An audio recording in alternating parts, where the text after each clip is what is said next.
Come and get started on a new mission, a new direction, a new intention. Welcome to 5.8G Alive at Connections 50 Plus.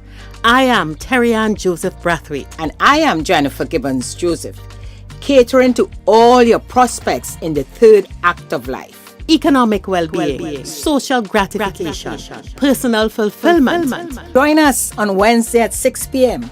on Connections 50 Plus Facebook page, YouTube channel, and on Gael the Caribbean.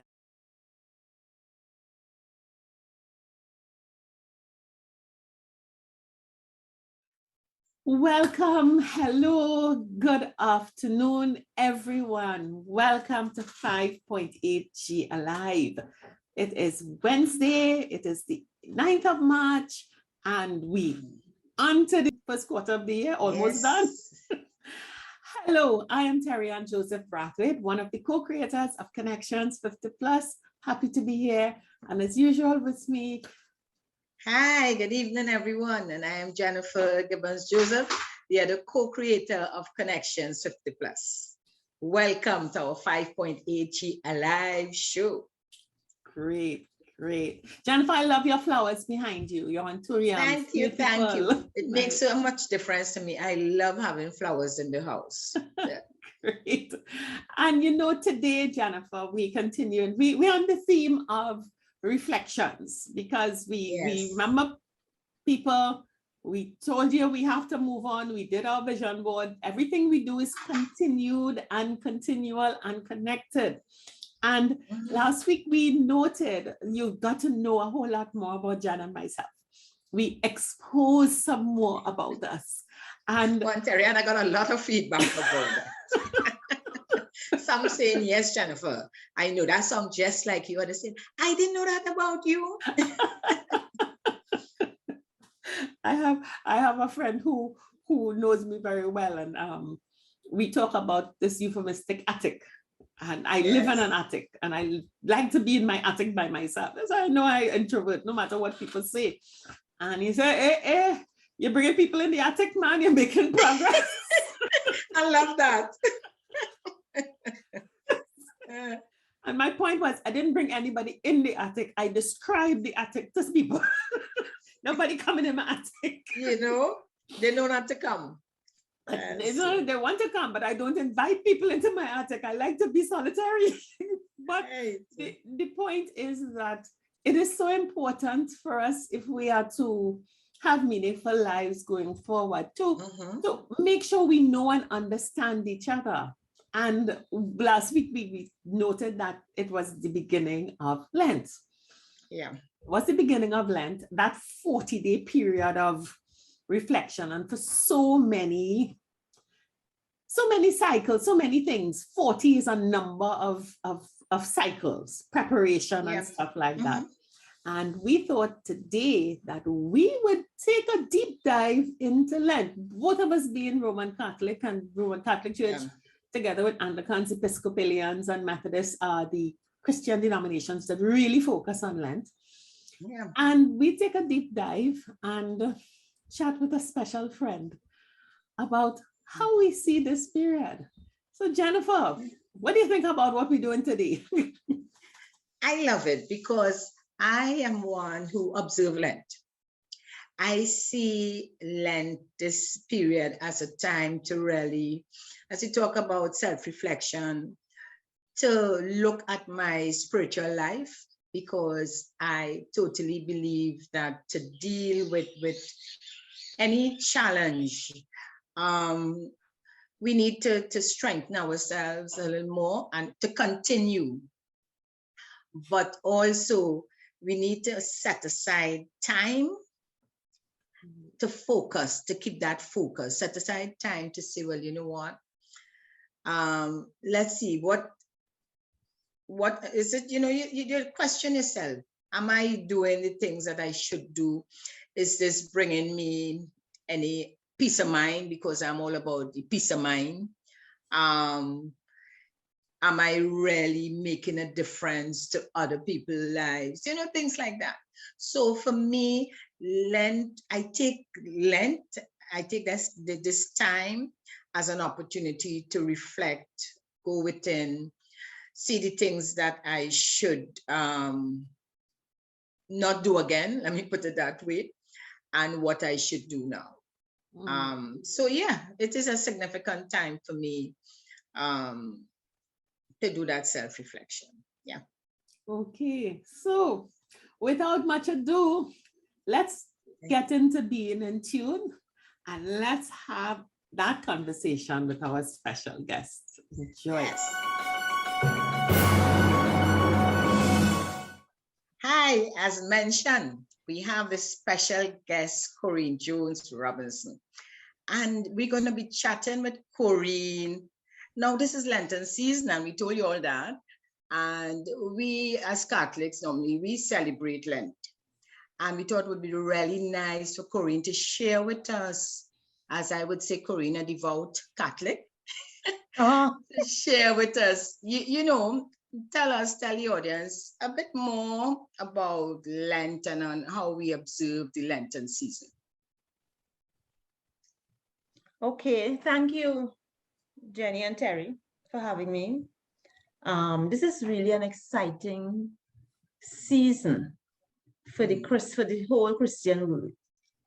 Lent begins on Ash Wednesday and continues until Easter. During that period, Christians all over the world remember the events leading to the death of Jesus, whose life and teaching are the foundation of Christianity. Okay? Lent is a time of deep reflection and also repentance for all Christians. And when I say all, at home, you will find that some of the devoted Christians will even have their children hold or make sacrifices in terms of not eating certain things or not doing certain things. I, as a First Communion teacher, I recognize that this is very active in homes, because when it comes to talking about Lent, the children, most of them, they know that it is a time of sacrifice when you give up some things. All right? Coreen, all right. Coreen, before you go, yeah, I always felt, yes, you said all Christians, yes. But is it really all Christians or mostly Catholics? It's mostly, well, it's mostly Catholics that, you know, I am acquainted with, who you will know about, you know, but I think it is something that all Christians recognize. I believe it is recognized by all Christians, not only Catholic, the Anglicans too. And the Episcopalians, the Methodists, and the Roman Catholics are essentially the group that recognizes Lent. Yeah. Okay. A lot of the other Christian denominations, non-Episcopalians, they don't recognize Lent. Yeah. Okay, I just wanted to clarify because I wasn't sure, you know, being Catholic, I tend to think was mostly Catholics. Okay. Yeah. Yes. Now, to continue, important during that period is the whole question, which is 40 days. Lent is a period of 40 days. During those 40 days, and maybe I should go back and say, it is important to do fasting, to pray, and to give alms. Why fasting?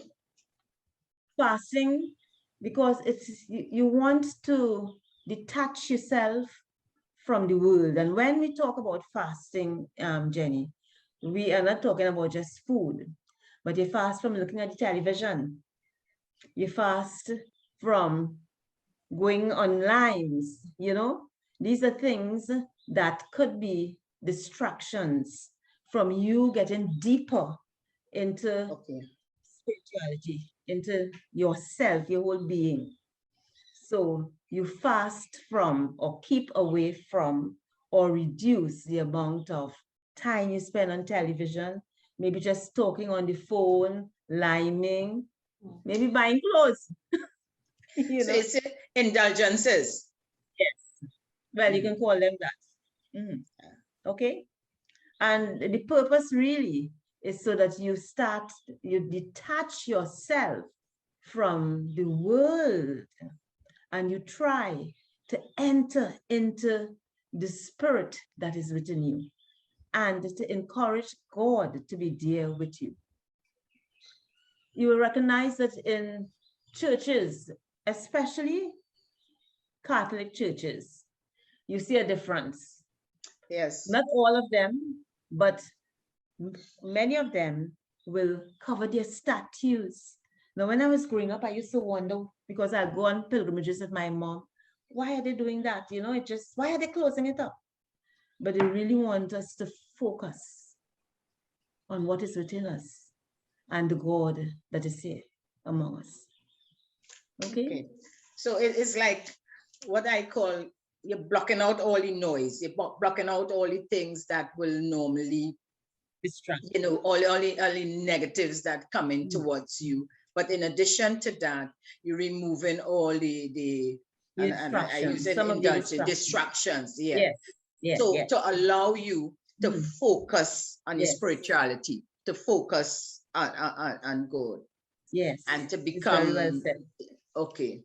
Yeah. And you know, people generally think of Lent as a time, oh my gosh, I have to give up this and give up that, you know, because from school, in fact, from First Communion class, they're encouraged. We as Catholics are encouraged to do that.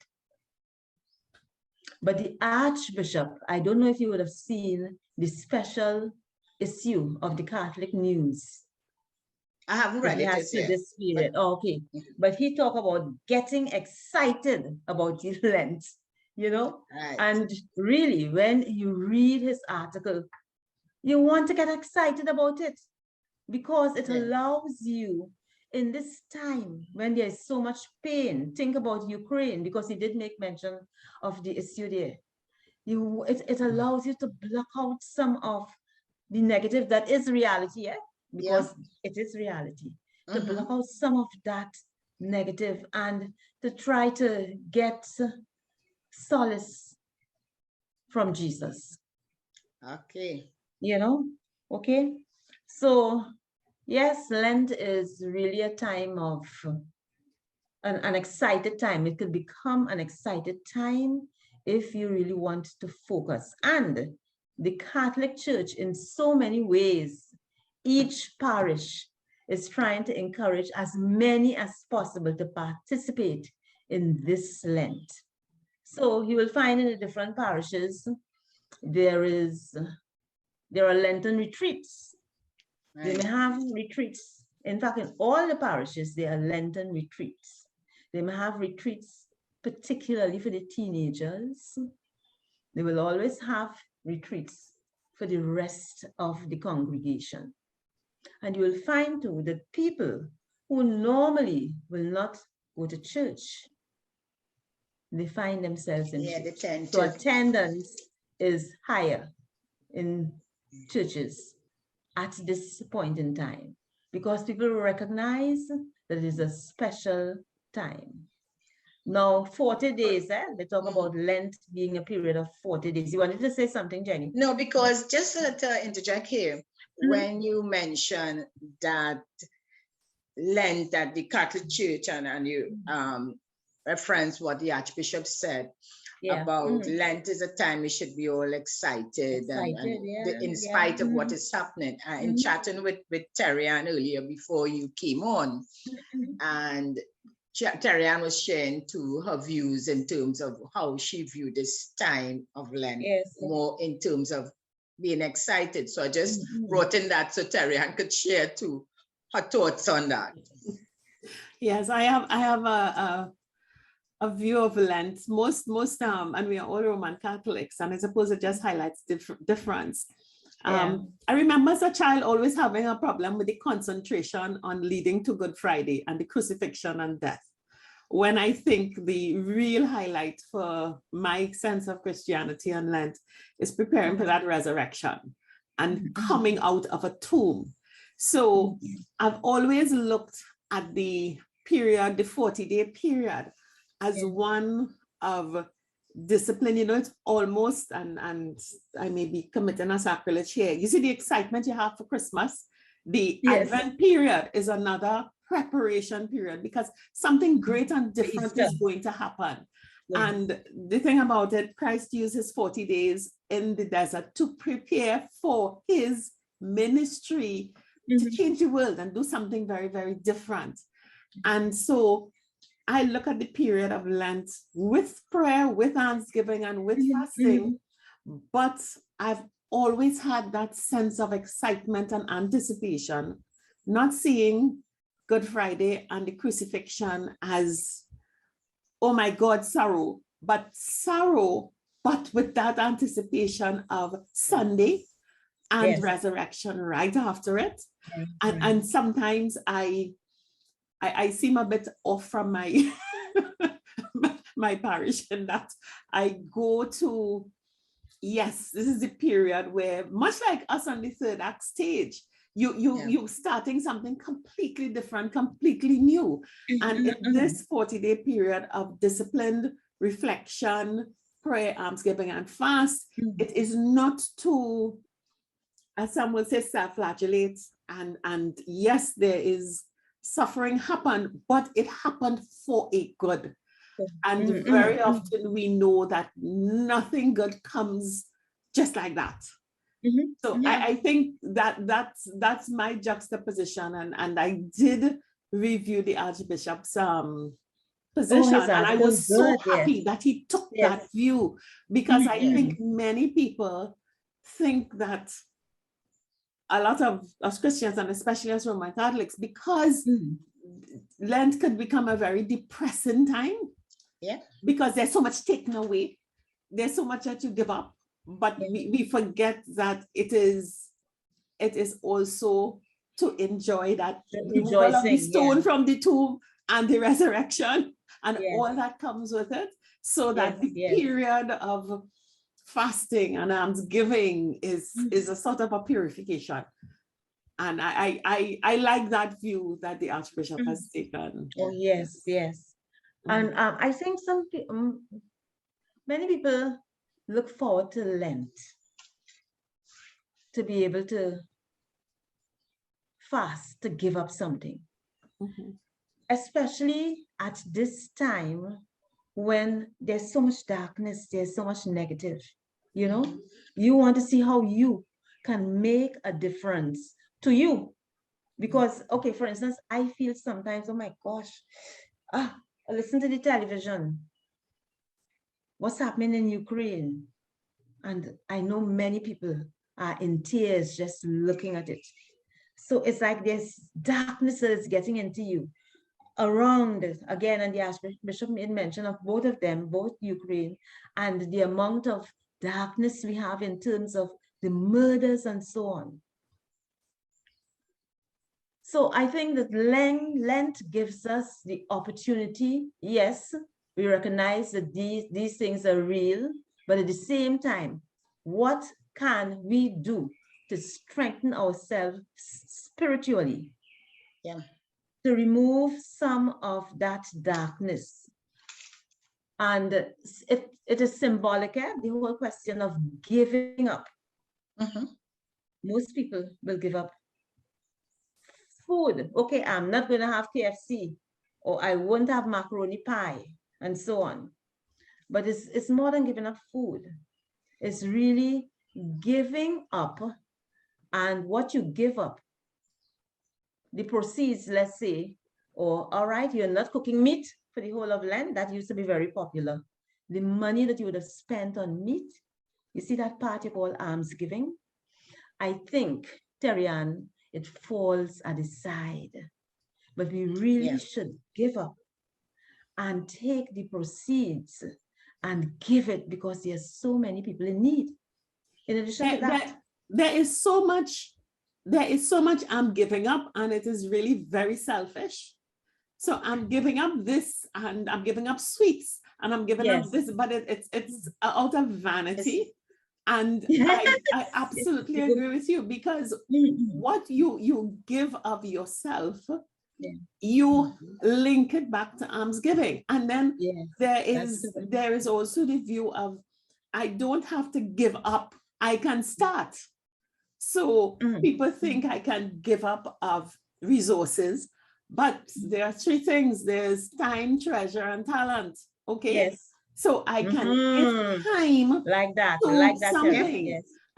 It is easy to give up meat or ice cream or dessert because at the back of my mind, I want to lose 10 pounds. Yes. Some people do that, do it for that purpose. Yes, and they forget that there is an interrelated circle between these three, because if you fast without almsgiving, supporting a cause, then what are you fasting for? It's all about you and not about the whole. And you don't put extra time into a spiritual activity, whatever you choose to do, how you work on your prayer life, how you work on your meditation, then you lose the opportunity to have the Spirit in you reflect on what you are doing and how you contribute to the world. So, you know, we really do tend to focus on, I give up this Lent. I give up that Lent. Yes, but you give it up. But what did you give? What did you build? What did you contribute to? And, you know, how has what are you doing in the spiritual dimension? How are you making sure your union with your Creator is stronger? How is your prayer life different? Yes, you know? So I love the fact that you're bringing back these three, and it can't be a one-legged stool. It is a three-legged stool. Otherwise, and I like the fact, Terry, how you brought in the time, treasure, and talent. Yes. Because the church has been propagating that for a while, but you're not hearing about it. But this is a time when you should be saying, what can I do for my community? You know, what can I do? What can I give? God, you've given me so much. What can I give? Time, treasure, talent.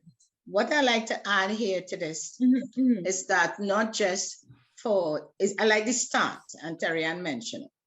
This is a time for us to start doing something if we haven't before, or if we start to continue in terms of the 40 days. You know, when you decide to give up something, so those, whether it's food, sweets, or whatever, you tend to, at the end of the period, you're going back with the sweets, with the eating, etc.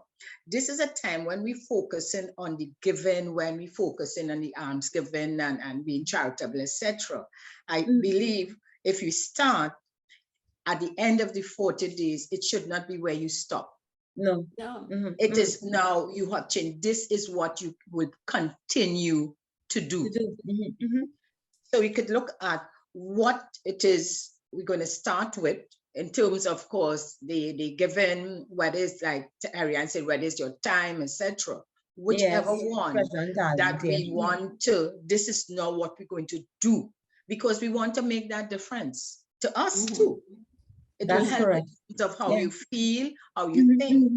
And as they always say, when you give, you feel good about giving. So even if it's your time and you say, okay, I'm giving an hour every week or every day towards whatever, to make somebody else's lives different. That's correct. That's correct. And that is continue. Because in growing up again with the Lent, and they say, okay, give up something, somewhere along the line, you focusing on, okay, soon you could go back to it. Yeah, you understand? So giving up sweets, or giving up some food, or giving up listening to soca music, or going to party, etc. But you see, after that, I'm back to my normal self. That's why Easter weekend is full of parties. Yes. So the anxious for that time to come. The anxious. We change that thinking. We change that thinking, and as we are speaking to our 50+, I think this is really a great time for us in terms of the reflection to say, what have we been doing in the past? And whether you are a Catholic or not, find that time to reflect and say, okay, to make a difference, to block out all the negative noise and think, I'm going to help, I'm going to contribute in this way to make that difference. This is how my life will be like moving forward. Yeah, in future, yes. Yeah. And I want to make one point, Coreen, and Yes, you go ahead. mentioned, and it is something again symbolic, that we look at Lent as a time to get away from the darkness of the world. And for very many people, the world is dark because you have retreated into a tomb, and as we said before, you pull that stone in the cross, and that is why the world is dark. And what people forget, and it comes back to the prayer, fasting, and almsgiving, is that if you reach out, if you give of time, if you give of treasure, if you give of your talent, you can put light in so many different areas and reduce and eliminate that darkness. So to me, sometimes Lent is not a period of staying cloistered in darkness and with the whip on your, but it is a time to go out into the dark world and spread your light by what you can Shine do. a light. Yes. Spread your light by what you can do to relieve someone's pain, to add light to someone's burden, and sometimes that sacrifice is, people prefer to give up meat and sweets and anything than to reach out and help someone else. Yes. Okay, but I want to, I agree with what you're saying. And I think what needs to be done is that we really need to have a different spirit when we talk about the whole question of fasting. Yeah, definitely. If you're going to do something, we're talking about fasting, almsgiving, prayer, it is good to see the end goal. All right? Yes. It can't only be about you. No. Yes, I agree. Fasting releases the anointing, the favor of and the blessing of God on the life of people as Christians. But we're not talking about you just not buying this because it is expensive, or you not taking this because you're buying it more for this particular person in the home instead of you. The intent must be one where you want to be a better person. Yes. In the eyes of God. That is important. You know? So before you begin to fast, for instance, or give alms, or any one of those other suggestions that we spoke about, you have to go deep down to yourself and ask, what are the motives for my wanting to do this? That is important. What are the specific needs that I'm trying to address? You know? And am I determined to do it for the good of all? Yeah. That is important. You know, instead of talking about them, just fast, staying away from television, not buying clothes and so on. You know, what is your intent in doing that? That is critical. The end is so important. And that again comes back to what happens on Sunday after Friday's crucifixion. What happens on Sunday? Yep. Definitely. Yes, yes. But that Lent really is a cleansing, eh? We as Christians want to become clean vessels. In fact, we should want to become clean vessels. And how do we do that?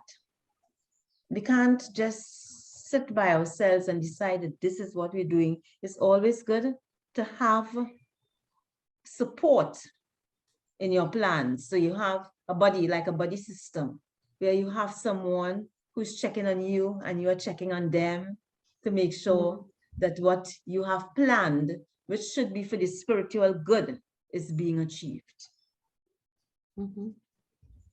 Now, we get involved into a lot of retreats, and that could be an avenue where you can have buddy systems. Lots of people go to retreat, they leave on a high, and then it ends there. Yeah. So maybe some there must be some mechanism. As the Archbishop say, get excited. Yes, it's Lent. One of the things that could get us excited is if we are stronger. We go to church alone, we leave church alone. At the time when it comes, and it will be coming back soon, where we shake hands and greet people. We enter that church and we are there for years, and you know 7 people who are in your neighborhood. You don't make an effort to get to know other people, to get to understand them, to befriend them, have small prayer groups and things like that. All of this is part of being Christian, right? And it starts with making sacrifices. Look at the whole question of Lent being 40 days. That's a significant number. Moses went on Mount Sinai and he fasted for 40 days. Yeah. Jesus, after his baptism, went into the wilderness and again he fasted for 40 days. And you know what happened to him at the end of the 40 days? How he was provoked by Satan, but he conquered, because hear me, it wasn't all about the things of the world. He grew stronger. And that's what we want. We want, when we fast and when we give alms and so on, not to think only about us and our physical self, but we are more than flesh and blood. We are spirit too. You really want to strengthen your spirit, that part of us. So Coreen, as you say that 40 days is significant.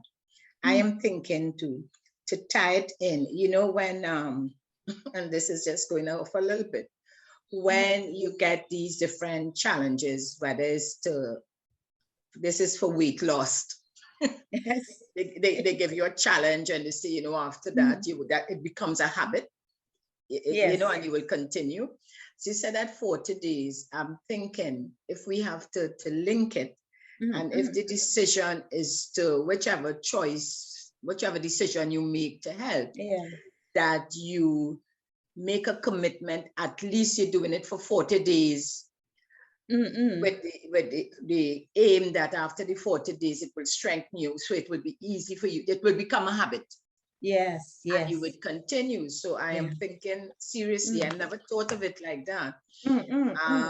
In my decision, what I want, what I am doing here for the Lenten season, that I will link the 40 days to make it a habit, to strengthen myself. So it's not that I will, instead of giving up at the end, I know for sure it's a habit that I will continue with. And this is how actually, I mean, it might be a different way of doing it. But I thought, as you said, that 40 days is significant. Yes. That this is how I would approach, you know, what I'm doing. Yeah. And even the way we start Lent on Ash Wednesday. Now, Carnival, they're the 2 days before, and months before we start with the Bacchanal, right? Yeah. But on Ash Wednesday, we all come, we go to Mass, and we receive our ashes. Do we think about the significance of that? That from that ash we come, and that's how we're going to return.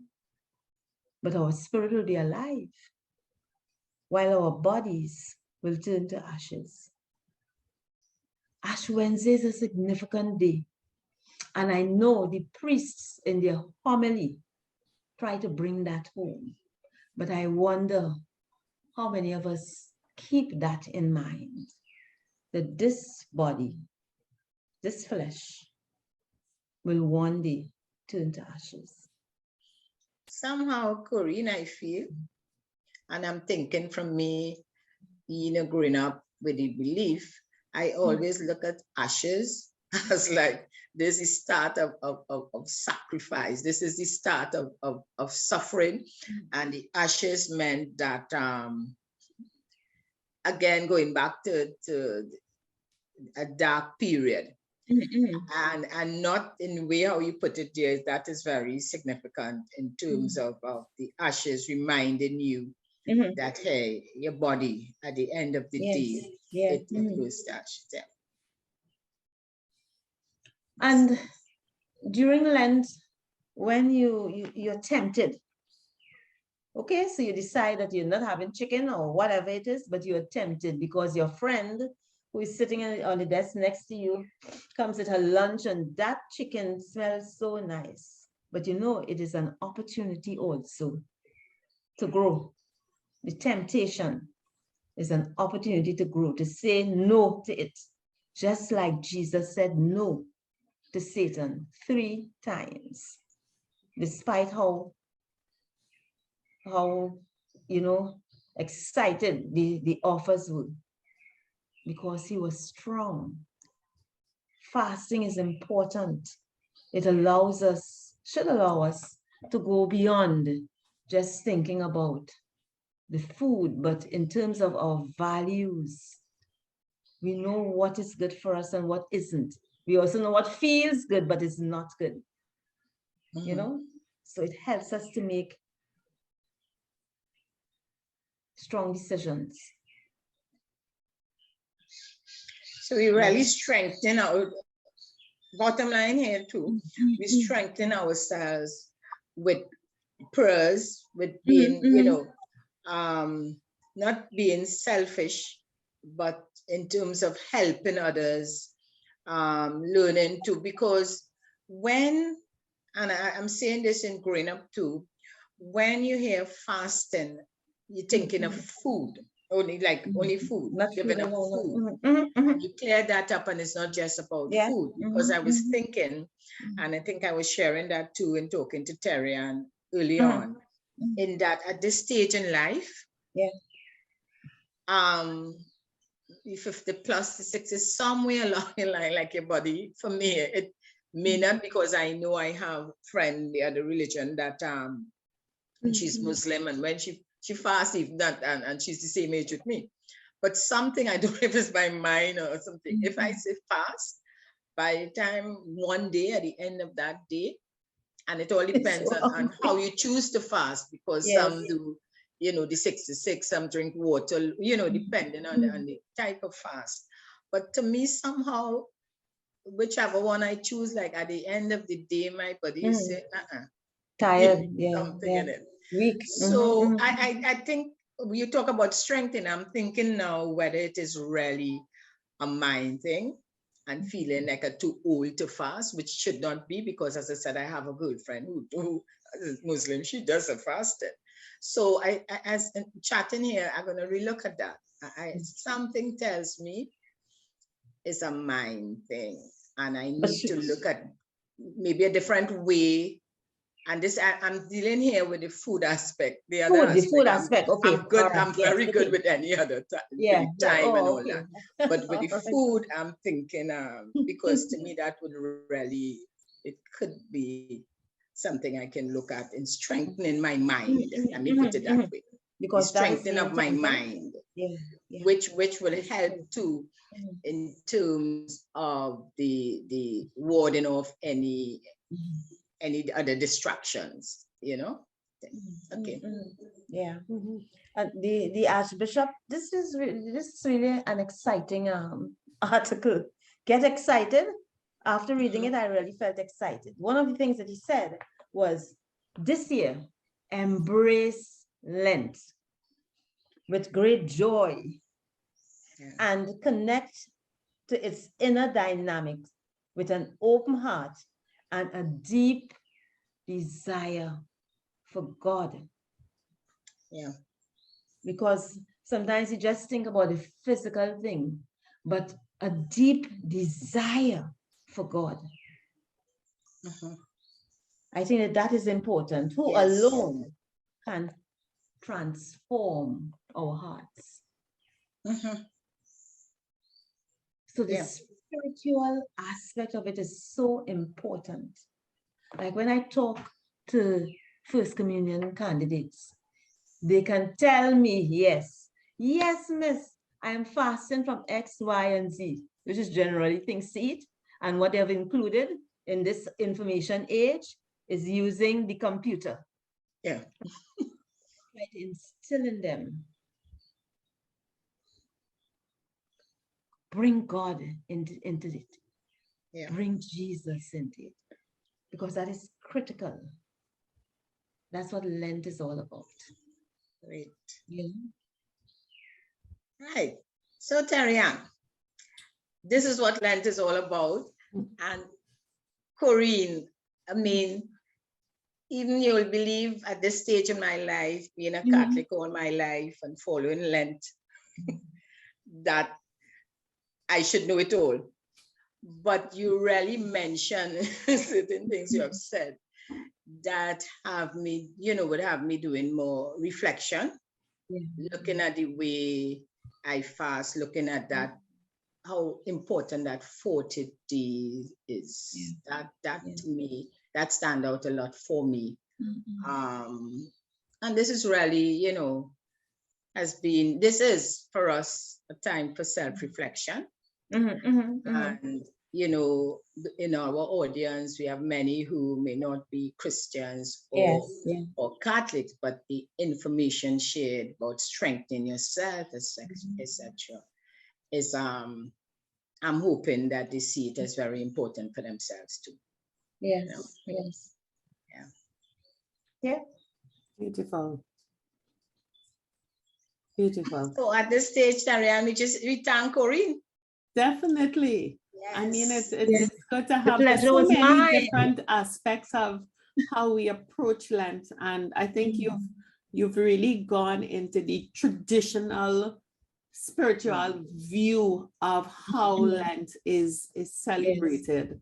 And it is a dynamic thing. And as time changes, there are many people who would not relate to what you said in terms of how the world is. And unless you have a very deep, I think, a traditional Roman Catholic grounding, it may sound distant and esoteric to many people. And one of the things that I really admired about the Archbishop is trying to come to people where they are today, given that, yes, you may have a very shallow grounding. Yes, you may not have had the catechism and the training that the older ones may have had. But, our cohort, I think our cohort has benefited from that. And some of us, a lot of us, have forgotten or have not practiced. And we are just out of sync with it. But as for any tradition, all traditions use that 40 cycle, and you use some examples of how 40 is significant. It rained for 40 days with Noah, He's really drifted in the wilderness for 40 years. It is a period of conversion. And I really do take your view of it, but I also bring into force the Archbishop's view and the traditional view that in this period, a lot of us Christians need to go out rather than go within. Because that going within does not help to fix or strengthen or change the world. And I think some of us, we stay in with our give up food and give up clothes, and because we know very well how much and enough. So the give up doesn't change anything. Giving up makes no difference at all. But once you decide you're fasting, and if things in the physical world make no difference because you already have so much, then your fasting is probably giving more. Almsgiving, and almsgiving is prayer and almsgiving. Not a lot of money, because some of us have a lot of money, and it's easy to give that cup that means nothing to you. But you see that one time, that's the one that I think makes the biggest difference, because difference, each day is 24 hours. And for us to reach out to others, time and talent, to make a difference. Your time is your talent, is your money. So we will give up food, we will put more money in the collection, we write a check, but we're not touching time and talent, because we know what we gave up in the collection, and we gave up. You feel that is enough. And I can use time and talent to make 100 times more. So the end result is zilch. And I really do believe that we need to use Lent and any period of fasting like that to sit down first of all and say, really, when you're doing this introspection and you're giving up, are you really giving up anything, or are you? Is it a sacrifice? Saying, I take the money, but my time and talent is going to bring back 50 more. It makes no sense. No. That does not be like your creator. It doesn't bring light into the world, and it makes it should not be like that. Of your 40-day Lenten sacrifice, then what is the resurrection really about? What is the joy? You just feel smarter. The strengthening of the spirituality is important. And I suppose the grounding is that people must understand what it means and why, because Christ's mission was a very focused on outreach to the poor, the dispossessed, it was all of outreach and not being afraid to break the status quo and go against the trend. And I think in this period, we need to, if to me, Lent is to be exciting and to make a difference, it can be, all right, I give up something that I already have a lot of. And at the end of it, it's not really missed. Well, actually, that's not fasting. That's not fasting. It is not, but so many of us approach it in that way because we church does not recognize that as fasting at all. You're smarting yourself. You're not fasting. You're smarting yourself. That's it. I agree with what you say. People need to understand that you want to bring the Holy Spirit into your being. And you can't do that by trying to be smart with yourself. No, it makes no sense. It means that you are not sincere. But I think a lot of what is put out there, and I'm glad we're having this discussion, because so many of us take comfort in hearing that talk about fast and fast, and we sit down and we right there in the front, and it is not sincere. You fooling yourself. So it's to be called out. Make the circle with these three, and if you have a lot of physical food or clothes or whatever it is, when you're giving it up, if you're giving out of your surplus, as they say, no, what that's not it. difference are you making? What light? That's not it. That's not it at all. So they're just, not fooling God and not really getting closer to Him by doing that at all. So exactly. But they have to understand what fasting, giving, and prayer is. It's not about what people say and what people see. It's not a front-end thing. As I did this for Lent. I give up this for Lent. And it has to come from down there, your heart. Private thing. Has to come from there. Yes, definitely. Great. This was exciting. Thank you for having me. We did our part. You're welcome. Good. This is a lovely discussion. You all look so bright and fresh. Thank you. Thank you, Corey. Terri-Ann, I mean, chatting with Coreen and listening to, Coreen's views on Lent, what shows up a lot for me is how important it is for us to not just think of ourselves, think of others, and make that difference, And to do that, we need to strengthen ourselves. And I totally believe and agree with Coreen that for us to strengthen ourselves, we have to have that faith. We have to believe in God, and do the things that is required. And sometimes it's not easy. But before we can help others, we have to strengthen ourselves, and to do that through spirituality. Basically, that's my takeaway too from it. Yeah. I see, and that is a perspective that is valid. And as you know, I step away from the traditional view. Yeah. I think by action and deeds, in that way, you will strengthen. I think while it is important to step away and have reflection and so on, the way I identify with things is by going out and acting and helping to bring light. I do not subscribe to the darkness and penitential philosophy. Right. And the Archbishop is probably hoping he could throw holy water on me through the church. And Father Matthew, yes, that's my view. Don't you all throw me out of St. Joseph now. But I really and truly do believe, and this is something that I've been saying, I've been practicing from a young child.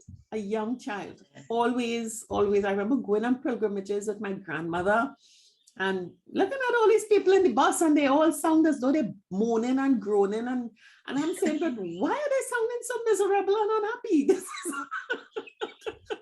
Great. So Terri-Ann, this is a time you look at more for joy, to bring joy into. I wouldn't say joy. I would say purposeful action to bring change where there is need. I would not say joy. It is not a joyful thing, but it is hopeful, and it is positive, and it is, I suppose you need the two. You need someone cloistered to be reflecting, and you need to have people outside doing activity, because given the state of the world, and we are not as Christian as we used to be. There's a need for quality evangelization. There's a need for missionary work. There's a need to go out there and support.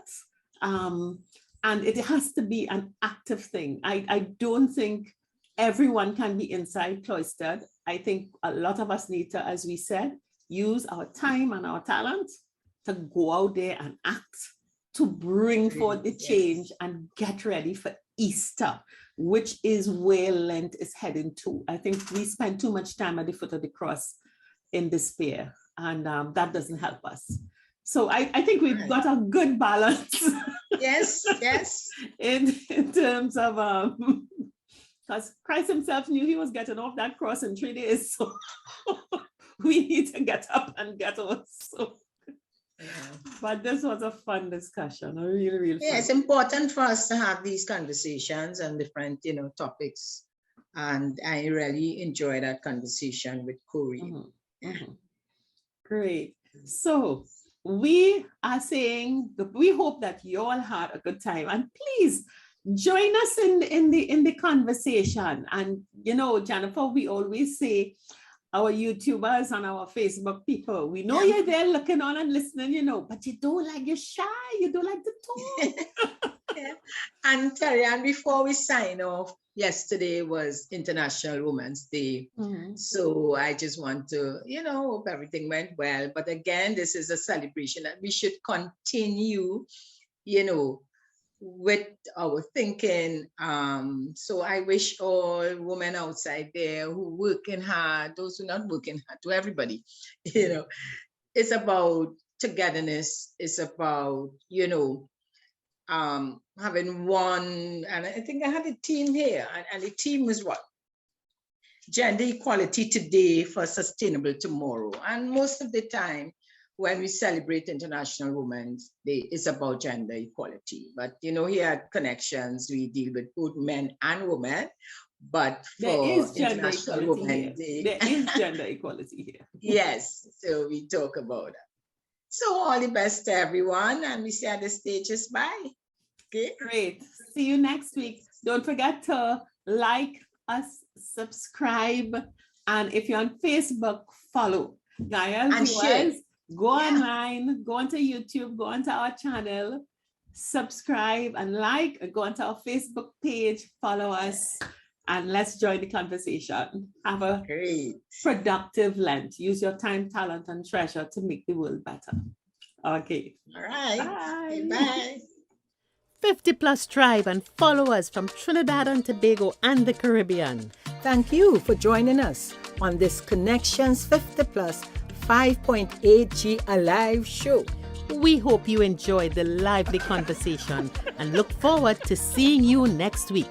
Don't forget to like our Facebook page and subscribe to our YouTube channel. We really love getting your feedback.